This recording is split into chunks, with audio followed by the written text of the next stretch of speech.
Hey guys, and welcome back to my channel. My name is Ashley and I like to talk about crime, creepy, and unbelievable stories. So if you're into that, don't forget to hit the like button, comment, like, subscribe, and also check out my TikTok. I post 2 to 3 times a day over there. A lot more short story format content. Same username at Heebee Jeebeez TV. So if that's your thing, check it out. I will link it in the description box below. Okay, so today's story, we're going to turn our attention back to true crime, and we're going to talk about a case that has been unsolved since 1918. And by the name of this video, I'm sure you already know, we're going to talk about the Axeman of New Orleans. Now, he was an insane serial killer that terrorized New Orleans for multiple years in the early 1900s, and he was just constantly searching for his next victim, using his weapon of choice, his infamous axe. Sadly, he did prey on a lot of Italian Americans or newly immigrated Italians, and many of his victims actually owned family-owned grocery shops. There have been a few theories, and of course, there's people constantly talking, digging, trying to figure out who could have done this because it has been unsolved for over 100 years now. But let's get into the details of the story and let me know at the end of the video in the comments who you guys think could have done this, or if you have any other theories that we haven't covered. All right, so like I said, this story takes us to New Orleans in Louisiana. And the first victim was a man named Joseph Maggio and his wife Catherine. They actually both owned a local grocery shop. So on the night of May 23rd, 1918, the Axeman ended up breaking into their home in the middle of the night and brutally slashed both Joseph and Catherine's throats, followed by a bash to their head using an axe. Initially, Joseph had actually survived, but unfortunately, he wouldn't survive his injuries. He ended up passing a few moments later, and his body was actually discovered by his 2 brothers, Jake and Andrew, who happened to live right next door. Having heard very suspicious and odd noises in the middle of the night coming from their brother's house, they decided to head over, and unfortunately, about 2 hours after the incident occurred, they discovered the grisly crime scene and were the ones to call 911. Once police arrived, they started looking at the crime scene, trying to find whatever clues they possibly could. And they actually quickly discovered a small razor blade that was used to slit the victims' throats.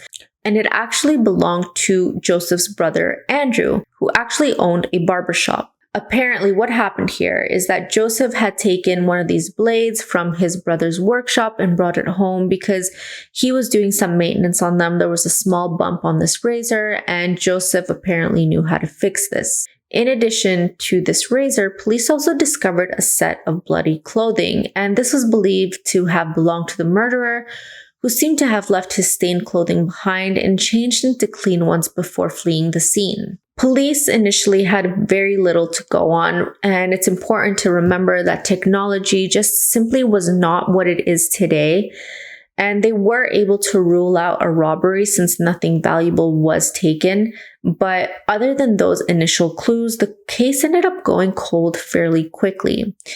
They did end up receiving a few tips about an unknown man being in the area prior to these killings, but other than that, they basically had nothing else to go on. So about a month later, on June 27th, 1918, came the next attack. It was actually on a man named Louis Bessumer and his mistress, Harriet Lowe. It ended up occurring shortly before dawn while it was still dark outside. And Louis actually owned a grocery shop as well, and it happened to be connected to his apartment. So while him and Harriet were sleeping, the Axeman quietly broke into their apartment and then began his attack. Using an axe that actually was determined to belong to Louis, he ended up striking him in the right temple, which fractured his skull. And then when it came to Harriet, he ended up striking her in the head as well, but the axe landed right above her left ear. The couple were knocked unconscious, but they were still alive, and it wasn't until 7 o'clock in the morning that a local delivery guy named John Zanka happened to be doing his routine deliveries, and he was the one that discovered the couple. Fortunately for both of these people, they did end up surviving, but they did go through quite an ordeal after this. Right away, police unfortunately focused on a man named Louis Ubicon, who was an African American that was also an employee of Louis and who had just started working at his grocery shop. The problem was that police had literally zero evidence to tie him to these crimes, other than the fact that Harriet started claiming that whoever the attacker was, that he was definitely of mixed race and had a slightly darker skin tone. However, fortunately for Louis, this was quickly dismissed by the police. They literally had no evidence to tie him to any of this, and he was released. However, then Harriet started spewing all of these insane claims, and it was heavily debated as to whether or not the things that she was saying were factual or if her head injury had done something to her mind to allow her to create these crazy scenarios. So as police were investigating the crime scene, they came across a trunk that Louis owned, and they discovered a bunch of letters inside of them that were written in German, Russian, and Yiddish. Immediately, police thought that Louis must have been a German spy and that the attacks had something to do with his occupation or him directly. And it also didn't help that Harriet started talking to the police about this and saying that she also absolutely thought that Louis was a German spy. And so this actually led the police to arrest Louis. This was all then proven to be a fabrication, and Louis was released. However, that wasn't it. In August, 2 months later, after the initial attack, Harriet was scheduled for surgery, but it didn't work, and this ultimately meant that she was passing away, and it was only a matter of time. So while she was on her deathbed, she started talking to the police, telling them that she truly suspected that Louis was the one that attacked her and himself. So of course, the police go back to Louis, they arrest him, and this time he actually ended up going through a lengthy trial that lasted about a year. Fortunately for him, he was acquitted, but it's not fully known why Harriet decided to make all of these false claims, but some have speculated that they think it was because she was probably exposed as a mistress by the police and just couldn't deal with that guilt or shame. But others think that it was just likely due to the amount of brain damage she suffered during the attack. Unfortunately, she would end up passing away. On August 5th, the same day that Harriet passed away, 28-year-old Anna Schreider was 8 months pregnant when she was brutally attacked. She was sleeping and she was home alone that night when she woke up to the shadowy figure of a man standing over her bed, and then all she remembered after that is that it went completely black. What she didn't know at the time is that she had just been attacked. Her head was bashed in so hard that her skull had actually cracked open and her face was completely covered in blood. By some miracle, she did end up surviving, and she was discovered by her husband, who ended up coming home shortly after midnight. So of course, she was rushed to the hospital and she was able to give birth 2 days later to a healthy baby. The next victim was a man named Joseph Romano, and he was an elderly Italian man who actually lived with 2 of his nieces. It was August 10th, 1918, when the attack occurred in the middle of the night. His 2 nieces ended up waking up in the middle of the night after they heard some very strange noises coming from their uncle's bedroom. So they go check on him thinking that maybe he hurt himself, he could have possibly fallen. So they enter his room, and that's where they see these insane wounds on Joseph's head. And then they see a man with a dark complexion. They also described him as being heavy set, and he also wore slouched clothing. They were able to look at all of these pieces right before he was escaping. So of course his nieces call 911, they come, they take him to the hospital, and everyone thought that he was going to pull through. He was doing pretty good considering what had just happened to him, but unfortunately 2 days later, he would pass away. Again, like the previous incidents, the home had been ransacked. There was clearly a struggle in all of the homes, but oddly enough, nothing valuable was ever taken. However, police started to notice a pattern. They did discover that through the back panel on the back door, The intruder had chiseled away one of these panels in order to allow himself to enter the home. After this particular event, that's when the city of New Orleans completely went bananas. Everyone was panicking. There was mass hysteria going on.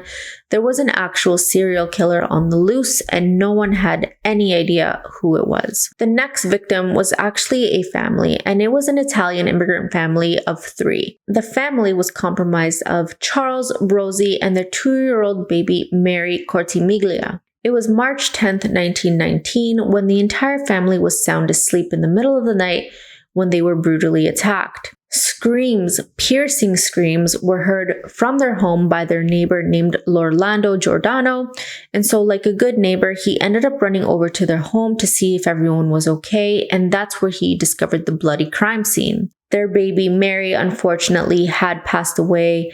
Both Rosie and Charles had severe gashes to their head. And it was also discovered here that nothing valuable was stolen and that the killer had also broken in by chiseling his way through a backdoor panel. Both Charles and Rosie were taken to the hospital and miraculously survived. Charles was able to be released 2 days after being admitted to the hospital, but Rosie did take a little bit longer to recover from her injuries. But as soon as she was in stable condition, she made an insane claim, just as Harriet had. She said that it was her neighbor, the same neighbor that had found her, Lorlando Giordano, who was the one responsible for their attacks. But she didn't stop there. She said that it was also him and his 18-year-old son, Frank. Right away, though, people around them knew that this was completely ludicrous, including Rosie's husband, Charles. You see, the problem was that Lorlando was 69 years old and he was actually quite weak. And most would even say that he was too weak to carry out any sort of attack like this. And when it came to his son, Frank was too tall and just too overweight to fit through the small panel where the killer had gone in through. But for some reason, the police ended up believing Rosie and arrested both men, and shockingly, both of them were found guilty. Charles absolutely disagreed with Rosie from the very beginning, and throughout the trial and throughout the sentence, he just could not live with her lies, so he did end up filing for divorce. And I guess you could say the guilt and shame did catch up with Rosie, because a year later, she ended up admitting that she had made up the accusations out of jealousy and spite, although we're not exactly sure what she could have been jealous about. But because of her confession, both of the men were released from prison. Then something shocking happened. The press received a letter on March 13th, 1919 from the supposed Axeman, and this is what the letter said. I'm going to read it to you guys here, but if you're interested in reading it by yourself, I'll link it in the description box as well. Esteemed mortal, they have never caught me and they never will. They have never seen me, for I am invisible, even as the ether that surrounds your earth. I am not a human, but a spirit and a demon from the hottest hell. I am what you Orleanians and you foolish people call the Axeman. When I see fit, I shall come and claim other victims. I alone know whom they shall be. I shall leave no clue except my bloody axe, besmeared with blood and brains of he whom I have sent below to keep me company. If you wish, you may tell the police to be careful not to rile me. Of course, I am a reasonable spirit. I take no offense at the way they have conducted their investigations in the past. In fact, they have been so utterly stupid as to not only amuse me, but His Satanic Majesty Francis Joseph. But tell them to beware. Let them not try to discover what I am, for it were better that they were never born than to incur the wrath of the Axeman. I don't think there is in any need of such warning, for I feel sure the police will always dodge me as they have in the past. They are wise and know how to keep away from all harm. Undoubtedly, you Orleanians think of me as a most horrible murderer, which I am, but I could be much worse if I wanted to. If I wished, I could pay a visit to your city every night. At will, I could slay thousands of your best citizens, for I am in close relationship with the angel of death. Now, to be exact, at 12:15 earthly time on the next Tuesday night, I am going to pass over New Orleans. In my infinite mercy, I am going to make a little proposition to you people. Here it is. I am very fond of jazz music, and I swear by all the devils in the nether regions that every person shall be spared in whose home a jazz band is in full swing at the time I have just mentioned. If everyone has a jazz band going, well then, so much better for you people. One thing is certain, and that is some of your people who do not jazz it out on that specific Tuesday night, if there be any, will get the axe. Well, as I am cold and crave the warmth of my native Tartarus, and it is about time I leave your earthly home, I will cease my discourse. Hoping that thou wilt publish this, that it may go well with thee, I have been, am, and will be the worst spirit that ever existed, either in fact or realm of fantasy. Signed, the Axeman. So, needless to say, considering how scared and paranoid the public was at this time, literally the entire city of New Orleans was playing jazz music in their homes until the early morning hours. And fortunately, there was absolutely no murders that evening. Almost 6 months later came the next victim, and it was in 1919. This time it was on a man named Steve Bocca, and he was also an Italian grocer, and on that night he was sleeping alone in his bedroom when he woke up to the shadow of a man standing over him, and then the next thing he remembers is completely blacking out. When he woke up, he remembered what he had last seen. He remembered seeing this unusual shadow of a man in his room. So he gets up, he looks around his house, but he eventually runs over to his neighbor's, where he ends up collapsing and then loses consciousness again. He had absolutely no idea that he had actually suffered a huge attack and had a very large gash in his head. Nothing was taken from his home, but again, the killer had entered from a back panel through the back door. But thankfully, Steve did survive, but unfortunately, he could not remember any details of the actual attack. Less than a month later, Sarah Lawman was actually attacked in the middle of the night while she was sound asleep, and the intruder entered through a window this time. Her neighbors started to become worried after they hadn't seen her. They were used to her routine, and so when she wasn't around, they became extremely worried. So they decided to go to her home to check on her. After knocking on the door for multiple times, Sarah never answered, so they decided to, unfortunately break into the house to see if they could find her.